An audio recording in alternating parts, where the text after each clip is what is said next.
तत्सत। श्री ब्रह्मा विष्णु महेश, ऐसा कहने से लगता है जैसे ये कोई तीन अलग अलग देव अथवा शक्तियां हैं, परंतु ये सत्य नहीं है। वास्तव में ये तीनों एक ही शक्ति के तीन रूप हैं। असल में एक ही पर ब्रह्म परमात्मा है, जिसकी इच्छा अथवा संकल्प से इस जगत की सृष्टि होती है, उस सृष्टि का पालन होता है और फिर उसी सृष्टि का संहार हो जाता है। एक मत ये भी है कि ये सारा जगत वास्तव में है ही नहीं, केवल माया है, और ये उत्पत्ति, पालन और संहार का सारा नाटक केवल माया का भ्रम है। जैसे स्वप्न में देखा हुआ सत्य नहीं होता, उसी प्रकार ये सारा संसार मिथ्या है, केवल स्वप्न मात्र है। फिर भी इस प्रश्न का उत्तर तो चाहिए कि यदि ये स्वप्न है तो ये किसका स्वप्न है? कोई तो है जो इस स्वप्न को देख रहा है अथवा इस स्वप्न की रचना कर रहा है। वही जो परम रचनाकार, वही जो परम दृष्टा है, उसी का नाम शास्त्रों में परब्रह्म परमात्मा रखा है। सो एक नाम तय हो गया, परब्रह्म।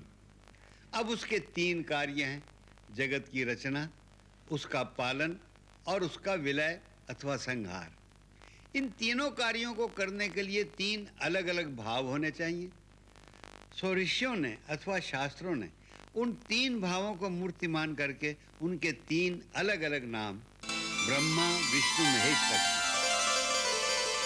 वास्तव में तीनों एक ही हैं, और तीनों में से किसी एक की पूजा करो तो वो पर ब्रह्म की ही पूजा होती है। इसी बात को समझाते हुए भगवान श्री कृष्ण ने गीता के 6ठे अध्याय में कहा है, सर्वभूत स्थितं यो मां भजत्येकत्वम् आस्थिता सर्वथा वर्तमानोऽपि सा योगी मयि वर्तते। अर्थात तुम जिसकी भी पूजा करो वो मुझे ही पहुंचती है। इसलिए जो विष्णु की पूजा करता है वो अपने आप ही ब्रह्मा और शिव की पूजा करता है, और जो शिव की पूजा करता है वो ब्रह्मा और विष्णु की पूजा करता है। एक ही पूजा से स्वाभाविक ही सभी की पूजा हो जाती है। हालांकि तीनों एक ही हैं, उनमें बड़ा छोटा कोई भी नहीं। फिर भी ज्यों-ज्यों समय गुजरता गया और माया का प्रभाव बढ़ता गया, तो भक्तों ने अपने अपने इष्ट को ही बड़ा सिद्ध करना शुरू कर दिया। जैसे शिव महापुराण में सृष्टि रचना और संचालन का मूल आधार भगवान शिव ही विष्णु ब्रह्मा को प्रकट करके सृष्टि का कार्य आरंभ करते हैं और पुनः अपने में ही उनको लय करते हैं। नारद विष्णु पुराण में सृष्टि क्रम में सृष्टि का मूल आधार महाविष्णु है। वो परब्रह्म परमात्मा ही प्रकृति, पुरुष और काल तीन रूप में प्रकट होते हैं। ब्रह्म पुराण व ब्रह्मांड पुराण में ब्रह्मा जी द्वारा सृष्टि रचना का कार्य होता है। ब्रह्मा जी बार बार सृष्टि करके अपना शरीर छोड़कर नया शरीर धारण करके नई सृष्टि रचाते हैं। ब्रह्म वैवर्त पुराण में भगवान श्री कृष्ण को ही सृष्टि का मूल आधार बताया गया है, जिसमें श्री कृष्ण की मूल प्रकृति राधा है। इसी कृष्ण लोक को नित्य साकेत कहा गया है। देवी भागवत पुराण में प्रकृति शक्ति मां जगदम्बा की इच्छा को ही सृष्टि का मूल आधार माना गया है। श्रीमद् भागवत में भगवान विष्णु के 24 अवतारों का वर्णन है। शिव जी ने कोई अवतार धारण नहीं किया है, परंतु हनुमान जी को शिव जी का ही अंश अवतार माना जाता है। इसी प्रकार हरि अनंत, हरि कथा अनंता। इसलिए हमने निश्चय किया है कि इन सब पुराणों और ग्रंथों में जो कथाएं और लीलाएं जिस प्रकार वर्णित हैं, उसी प्रकार अपने दर्शकों की सेवा में अर्पित करें। हम अपनी ओर से किसी को बड़ा छोटा सिद्ध करने की चेष्टा नहीं करेंगे। भिन्न भिन्न पुराणों में इन तीनों की जैसी जैसी लीलाएं और कथाएं वर्णित हैं, हम उनको उसी प्रकार आपकी भेंट कर देंगे, परंतु इस आग्रह के साथ, इस विनय के साथ कि इन तीनों में कोई भेदभाव न करके उनकी पृथक पृथक लीलाओं का आनंद लीजिए और उन तीनों में एक ही पर ब्रह्म का तेज देखते हुए मन में उसी पर ब्रह्म को नमस्कार करते रहिए। इसीलिए हमने इस धारावाहिक का एक ही सम्मिलित नाम रखा है, श्री ब्रह्मा विष्णु महेश। ब्रह्मा विष्णु महेश जो इस संपूर्ण जगत के स्वामी और रक्षक हैं।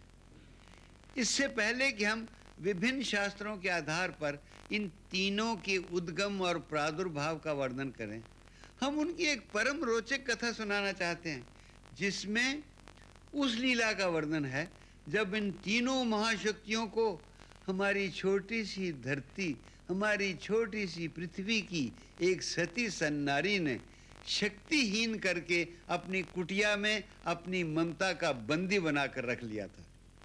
उस कथा का आरंभ सती कौशिकी से होता है, जिसका विवाह एक मुनि कुमार कौशिक से होने वाला था, और वो कार्तिक पूजा के समय आश्रम की अन्य कुमारी कन्याओं के साथ अपने होने वाले पति के मंगल की कामना से माता कात्यायनी की पूजा कर रही थी।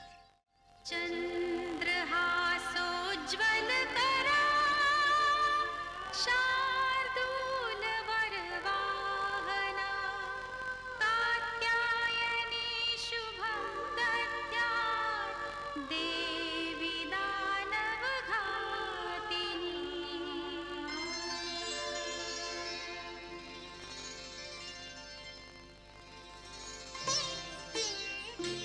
कात्यायनी सौख्यप्रदा सुखदायिनी भयहारा व्रत कर दो सफल हमारा। कृपा कर दो वांछित वर दो हम धरते ध्यान तुम्हारा। कात्यायनी देवी सौख्यप्रदा सुखदायिनी भयहारा व्रत कर दो सफल हमारा।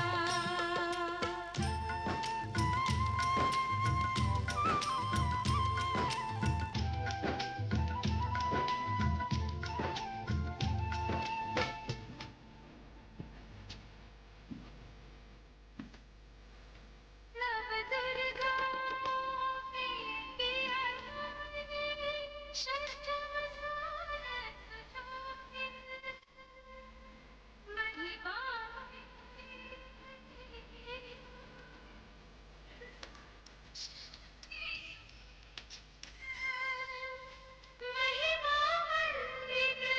कीर्ति तुम्हारी नाम और शक्ति पूजित।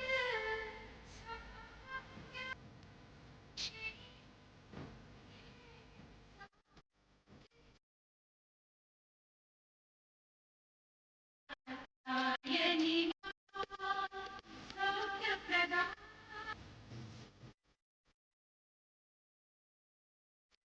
व्रत कर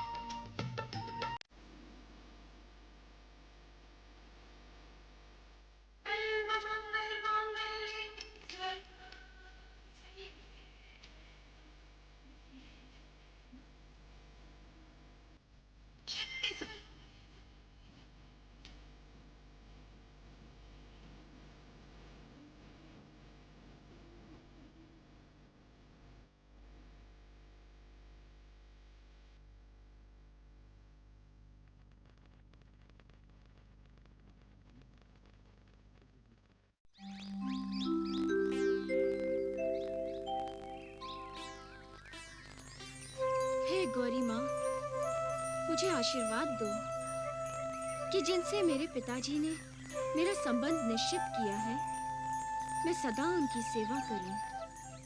वो सदा सुखी रहें, स्वस्थ रहें।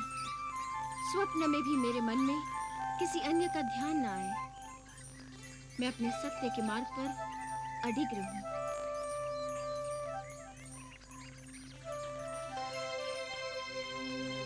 अपनी बेटी को गौरी माँ से अपने पति के सुख और स्वास्थ्य का आशीर्वाद मांगते देखकर मेरा तन बदन सिहर उठा। क्यों? मैं वहां उसका विवाह नहीं कर सकता जहां वो सोच रही है।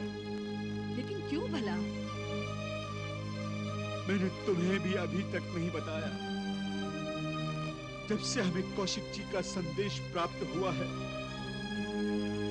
मैं भारी दुविधा में पड़ गया हूँ। क्या संदेश आया है? बताइए ना। वो सुकन्या से विवाह करना नहीं चाहते। लेकिन क्यों? क्या कमी है हमारी बेटी में? क्या दोष है सुकन्या में? दोष तो उनके शरीर में उत्पन्न हो गया है।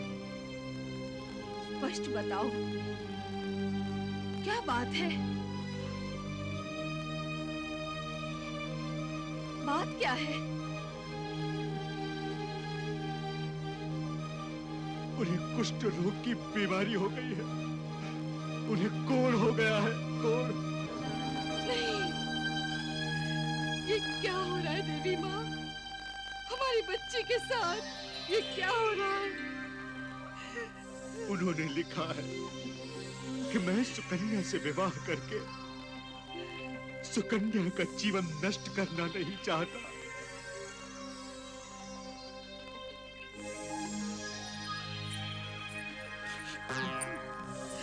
माँ, पिताजी,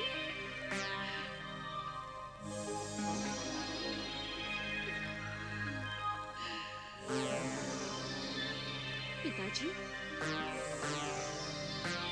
माँ को क्या हुआ? बेटी, बात ही कुछ ऐसी है कि तुम्हारा विवाह। चुप क्यों हो गए? बोलिए ना। बेटी, हमें तुम्हारे लिए एक दूसरा वर ढूंढना पड़ेगा। ये आप क्या कह रहे हैं पिताजी? दूसरा वर? आप मुझे गाली दे रहे हैं पिताजी? मुझे अधर्मी, असती बनाना चाहते हैं आप? बेटी, जिन कौशिक जी के साथ मैंने तुम्हारे विवाह की बात की थी, उन्होंने विवाह करने से इनकार कर दिया है। वो मुझसे विवाह नहीं करना चाहते? क्यों? उन्हें एक भयानक रोग हो गया है। वो बस पिताजी, और कुछ मत बोलिए। वो जैसे भी हैं, मेरे पति हैं। मैंने सच्चे मन से उनका वरण कर लिया है।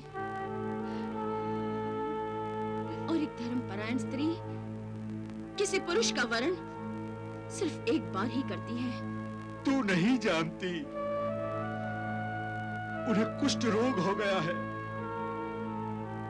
उनके शरीर का अंग अंग गल रहा है।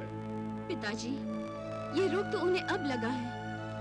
यदि विवाह के पश्चात उन्हें ये रोग लग जाता, तो क्या मैं उन्हें छोड़ देती? लेकिन बेटी,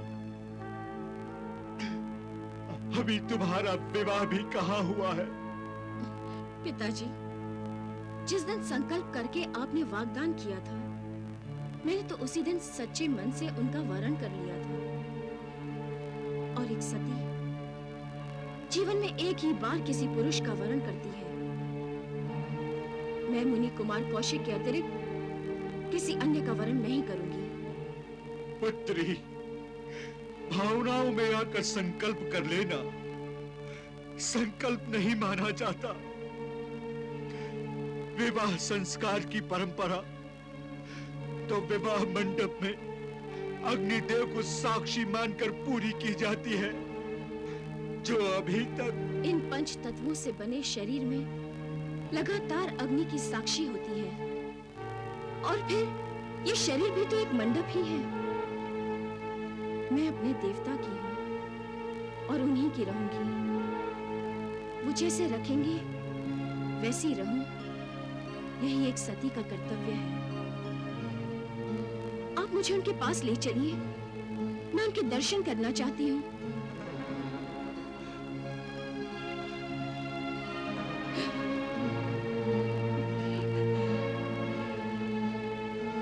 बेटी,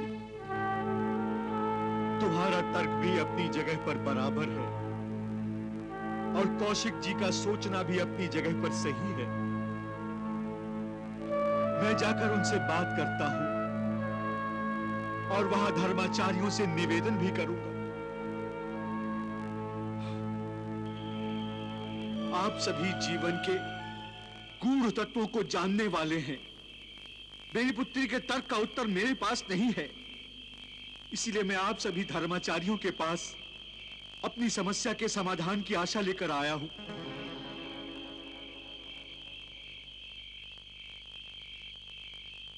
समस्या का समाधान प्रत्यक्ष है मान्यवर। आपकी पुत्री से संबंध विच्छेद का कारण इनका ये रोग है। और इनका घृणित रोग किसी और को न लग जाए, इनके कारण किसी दूसरे को कष्ट हो, ये मुनि कुमार कौशिक नहीं चाहते। भाग्यम फलति सर्वत्र, इसे प्रारब्ध की विडंबना मानकर आप अपनी पुत्री का विवाह कहीं और कर दीजिए। मेरी पुत्री का कहना है कि जिस दिन से मैंने ब्राह्मण कुमार कौशिक जी का अपनी पुत्री के वरण के लिए संकल्प लिया था, उसी दिन से वो मन और बुद्धि से आपको समर्पित हो गई है और आजीवन आपकी सेवा करने का व्रत धारण कर रखा है। अब आप ही एक पिता की लाज रख सकते हैं। ये क्या नृत्य कर रहे हैं आप मेरे पिता समान हैं। मेरी दशा देखिए और स्वयं सोचिए, मुझे अपने पूर्व कर्मों का दंड तो भोगना ही है ना। आपकी निर्दोष कन्या को सहभागी बनाना क्या मेरा सत्कर्म होगा? इसीलिए मैंने संदेश भेजा था। मुझे ज्ञात था कि धर्माचार्यों का निर्णय भी यही होगा। परंतु ये निर्णय तो एक पक्षीय है। आप सब श्रेष्ठ विद्वजन हैं, धर्म विशाद हैं, परंतु एक पक्षीय निर्णय तो पूर्ण निर्णय हो ही नहीं सकता। मैं अपने पिताजी के संकल्प का पालन करते हुए मन और वचन से इनका वरण कर चुकी हूँ, तो क्या एक चरित्रवान कन्या को किसी पर पुरुष का चिंतन करने का अधिकार आपके शास्त्र देते हैं? बोलिए, बोलिए।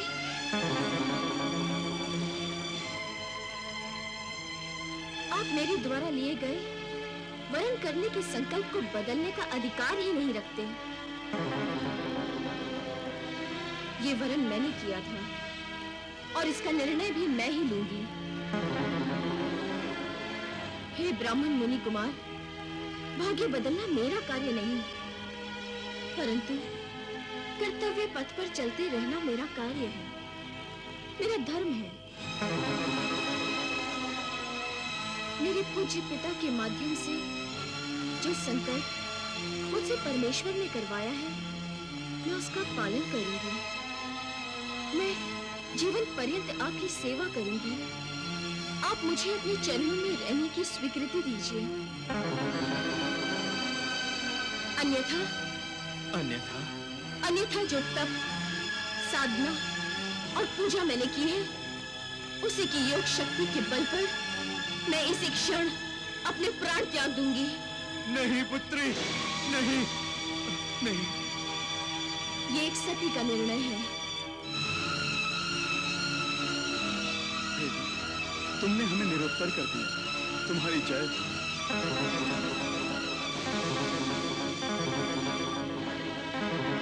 मुझे प्रारब्ध स्वीकार है देवी।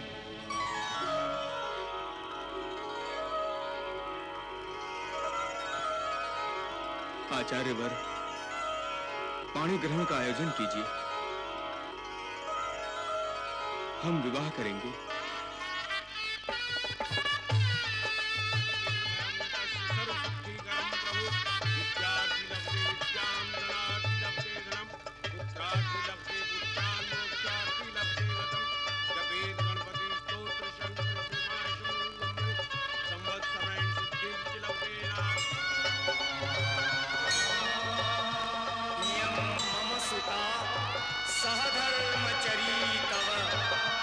दीक्षितजैनां भद्रं ते पाणिं ग्रहणीष्व पाणिना पतिव्रता महाभागा ध्यायेवानुगता सदा। नवम भालचंद्रम चतुर्दशम तु विनायकम एकादशम गणपत्यम द्वादशम तु गजाननम द्वादशेतानि नामानि त्रिशून्यं ये पठेन्नरा न च विघ्नभयं तस्य सर्वसिद्धिकरं प्रभु। विद्यार्थी लभते विद्यां धनार्थी लभते धनं पुत्रार्थी लभते पुत्रान् मोक्षार्थी लभते गतं। जपेत गणपति स्तोत्र शंकर संवत्सरेण सिद्धिं च लभते नास्ति संशय। अस्ते भयो ब्राह्मणे भयश्लित्वाय समर्पयेत् तस्य विद्या भवेत् सर्वा गणेशस्य प्रसाद। सर्वमंगल मांगल्ये शिवे सर्वार्थ साधिके शरण्ये त्र्यंबके गौरी नारायणी नमस्ते। शरणागत दीनार्थ परित्राण परायणे सर्वस्यार्थी हरे देवी नारायणी नमस्ते। मांगल्ये शिवे सर्वार्थ साधिके शरण्ये त्र्यंबके गौरी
क्या देख रहे हैं स्वामी? एक सच्ची पतिव्रता नारी का प्रत्यक्ष रूप देख रहा हूँ। सोच रहा हूँ यदि तुम मेरी पत्नी न होती तो मेरी क्या दशा होती। ये शरीर अब तक सड़ गया होता। लोगों के तिरस्कार ने मेरी आत्मा पर न जाने कितने घाव लगाए होते। हो सकता है अपने प्रति ग्लानि से मैंने आत्महत्या कर ली होती। ऐसा मत कहिए स्वामी, ऐसा सोचिए भी मत। मेरे होते हुए कोई आपका तिरस्कार नहीं कर सकता। मैं आपकी पत्नी हूँ, दासी हूँ आपकी। अगर मेरे वश में होता तो आपका रोग मैं ले लेती।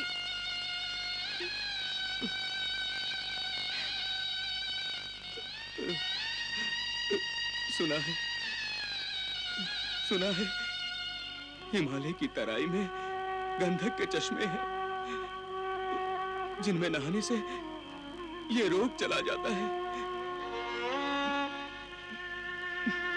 परंतु क्या आप वहां जाना चाहते हैं स्वामी? मैं कैसे जा सकता हूँ?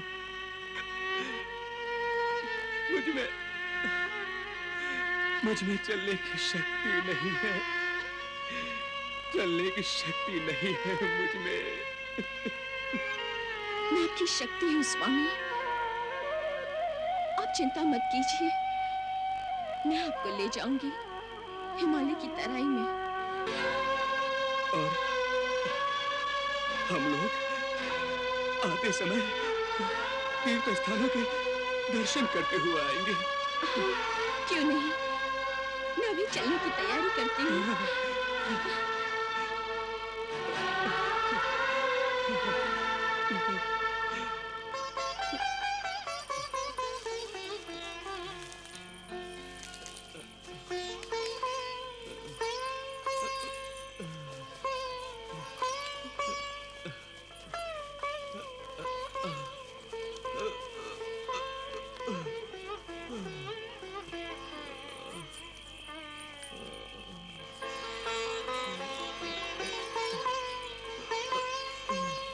कौशिकी अपने पति के साथ हिमालय की तराई की ओर जा रही थी। मार्ग में उसे वो नगरी मिलती है जिसके राजा ने मांडव्य नामक ऋषि को वस्त्र और आभूषण चुराने के झूठे अपराध में सूली पर लटका दिया था।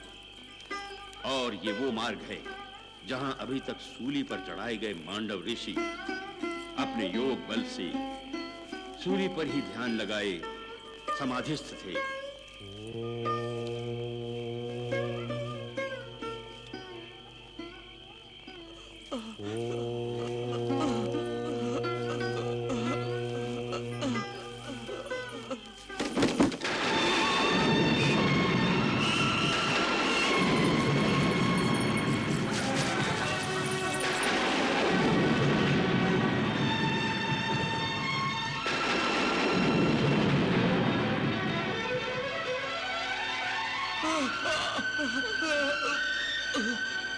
किस पापी ने मेरे शूल को हिलाया है? कौन अधर्मी है जिसने मेरी भोग समाधि को भंग किया है? कौन है जिसने मुझे इतनी पीड़ा पहुंचाई है?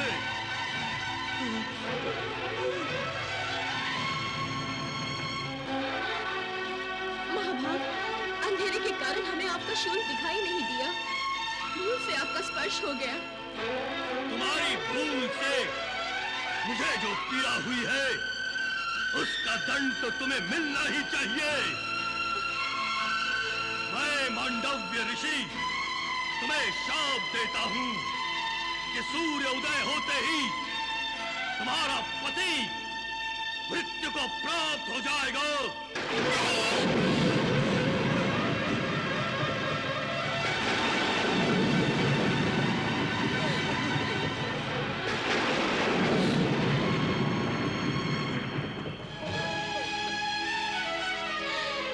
श्राप, इतना भयंकर श्राप, एक छोटी सी भूल के लिए इतना कठोर दंड। मैं आपसे क्षमा याचना करती हूँ। मेरे पति को श्राप से मुक्त कर दीजिए। नहीं, यदि सूर्योदय होने से पहले मेरे पति जीवित नहीं रहे तो मैं भी उन्हीं के साथ यही आपके सामने अपने प्राण त्याग दूंगी। उनको श्राप से मुक्त कर दीजिए। मेरी विनती स्वीकार कर लीजिए। मेरी विनती स्वीकार कर लीजिए। मेरी विनती स्वीकार कर लीजिए। कान से निकला तीर और मुख से निकला शाप या वरदान कभी वापस नहीं लिया जा सकता। मैं मांडव्य ऋषि हूं, जो बोल दिया वही होगा। इस शाप को कोई नहीं टाल सकता। सूर्योदय होते ही तुम्हारा पति मृत्यु को प्राप्त हो जाएगा। मृत्यु को प्राप्त हो जाएगा। तो क्या आप अपनी क्षण भर की पीड़ा के लिए मेरे पति के प्राणों को यमदूत के हवाले कर देंगे? अनजाने में हुई भूल के लिए प्राण दंड देंगे? अगर आपको प्राण ही लेने हैं तो मेरे ले लीजिए। अगर मेरे पति को शाप से मुक्त कर दीजिए। मेरे पति को शाप से मुक्त कर दीजिए।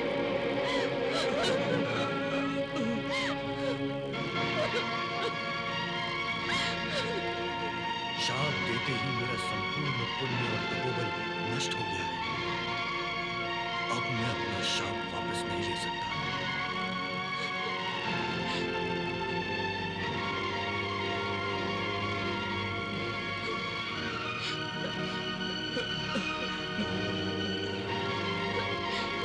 ये कैसा न्याय है? एक निर्दोष के साथ ऐसा व्यवहार।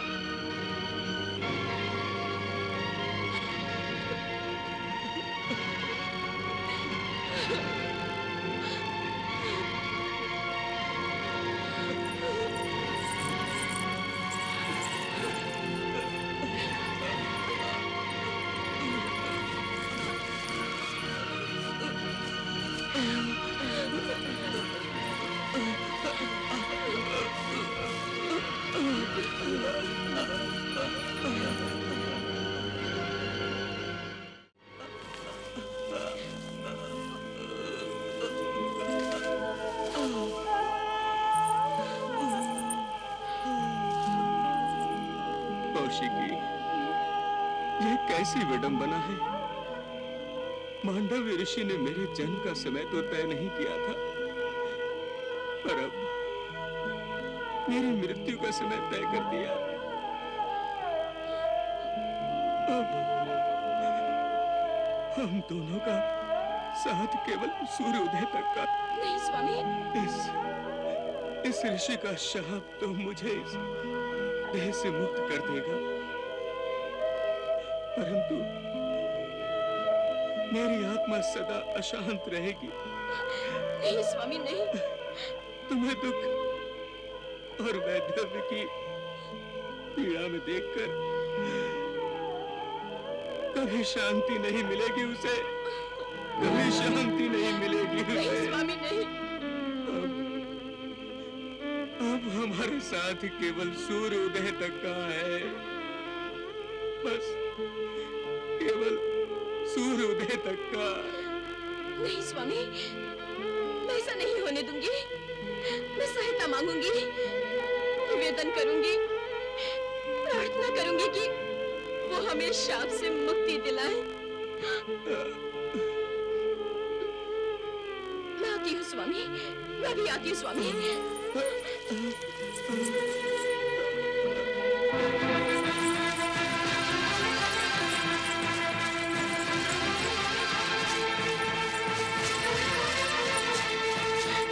कहाँ जाना है?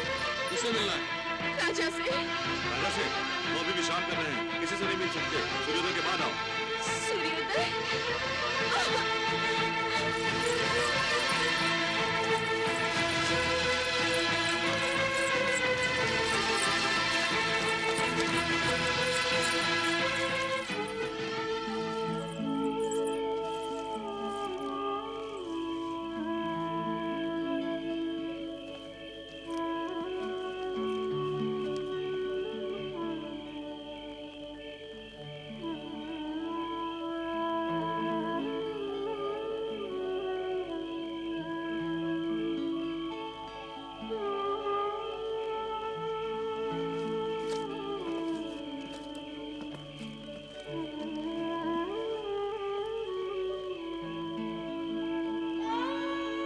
कहो देवी, रात्रि के इस पहर में तुमने हमें क्यों स्मरण किया? राजगुरु, नगर के एक मार्ग पर कोई सूली पर लटका हुआ है। हाँ, एक ढोंगी साधु है। नहीं राजगुरु, कोई ढोंगी शाप देने का साहस नहीं कर सकता। शाप? हाँ, उन्होंने मेरे पति को शाप दिया है। वो मांडव्य ऋषि है राजगुरु, और यदि उनका शाप सत्य हो गया तो सूर्योदय होते ही मैं विधवा हो जाऊंगी। यदि वो सत्य में मांडव्य ऋषि है, तब तो बड़ा अनर्थ हो गया। दंड मिलते समय उन्हें अपना परिचय तो देना चाहिए था। मैं अभी जाकर राजन से। राजगुरु, मेरे पति का क्या होगा? तुम मुझसे क्या चाहती हो? आप राजगुरु हैं, महान तपस्वी हैं। ऐसा आशीर्वाद दीजिए कि उनका दिया हुआ शाप निष्फल हो जाए। ये मांडव्य का शाप है देवी, उसे निष्फल करना मेरे वश में नहीं है। मैं विवश हूं देवी।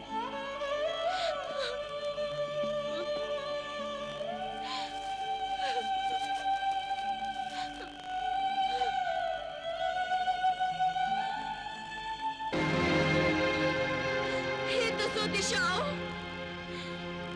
हे गंधर्व अप्सराओं, हे देवताओं, मेरे पति की रक्षा कीजिए, मेरे पति की रक्षा कीजिए, मेरे पति की रक्षा कीजिए।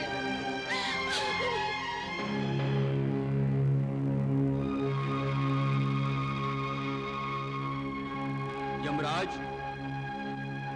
मुझे आज्ञा दीजिए, मैं कौशिक के प्राण लेने कब जाऊं? वही तो देख रहा हूं। प्रारब्ध अनुसार न तो मांडव्य की मृत्यु अभी है, न ही कौशिक की। तो क्या मांडव्य ऋषि का दिया शाप व्यर्थ हो जाएगा? नारायण नारायण नारायण नारायण। प्रणाम देवर्षि। ऋषि।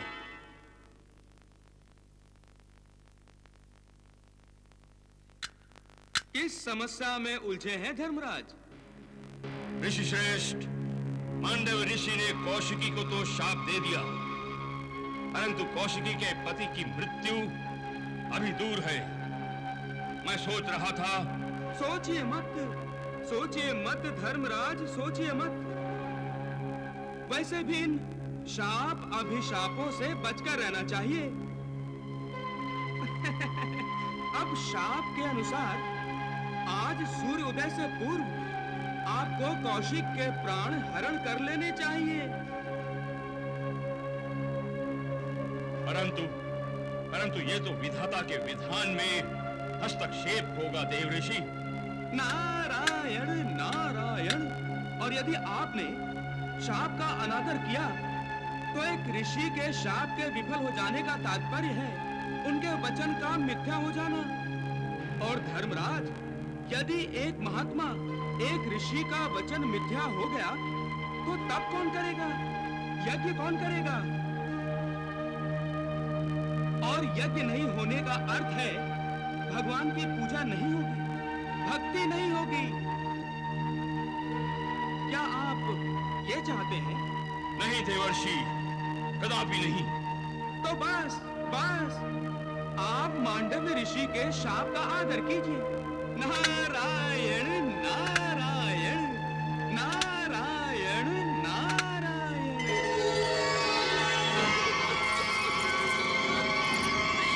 मैं हार गई हूँ माँ, मैं हार गई हूँ। सबके आगे हाथ जोड़ के मैं थक गई हूँ माँ। किसी को मेरे मन की पीड़ा समझ नहीं आती, कोई मेरी सहायता नहीं कर सकता।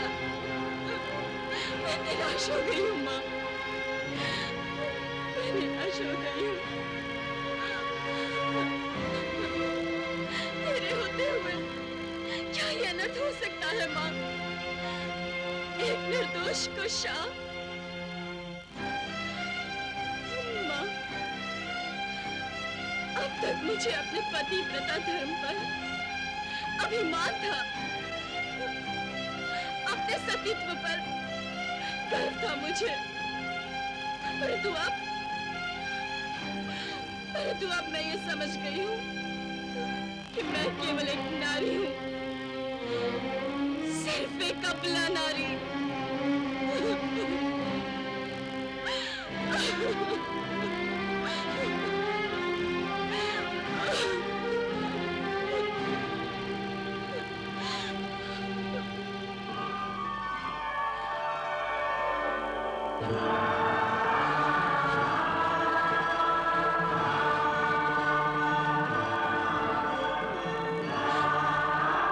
जो अपनी सहायता आप नहीं करते, उनकी सहायता कोई नहीं करता। कौशिकी,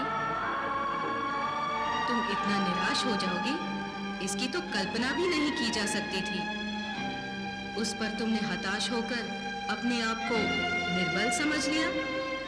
नारी शक्ति है कौशिकी, अबला नहीं, और तुम तो सती हो। इसी बात का तो खेद है माँ। मेरी सतीत्वता का क्या लाभ है? क्या लाभ है मेरे पतिव्रता धर्म का? क्या लाभ है मेरे तप का, मेरी पूजा का? अगर मैं अपने पति की सहायता नहीं कर सकती माँ, तो मेरा ये जीवन व्यर्थ है। कोई भी जीवन व्यर्थ नहीं होता पुत्री। सृष्टि रचना करते समय ब्रह्मा जी प्रत्येक जीवन का उपयोग सोचकर ही देह में प्राण फूंकते हैं। तुमने ब्रह्मा जी द्वारा दिए गए जीवन का इतना सदुपयोग किया है कि तुम यथार्थ रूप में शक्ति बन गई हो।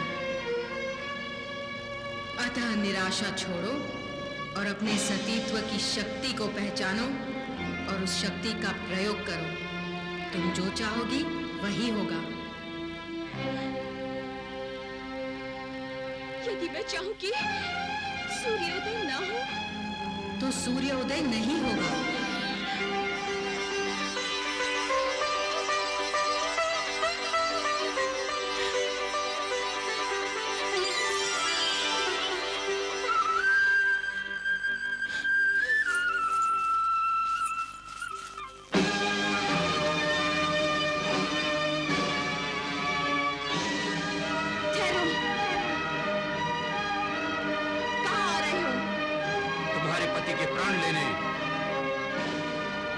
सूर्योदय होने वाला है। सूर्योदय अब नहीं होगा।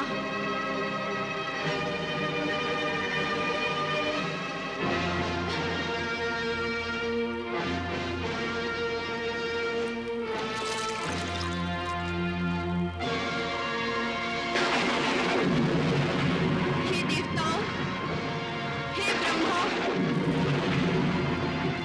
हे विष्णु, हे महेश, हे प्रकृति और दिशाओं, यदि मैंने सच्चे हृदय से अपने पति की सेवा की है, यदि मेरे मन में स्वप्न में भी किसी पर पुरुष का विचार नहीं आया, तो मेरे सत्य कथन से सूर्योदय नहीं होगा। और यदि मेरे में सतीत्वता है, तो अब सूर्योदय होगा ही नहीं।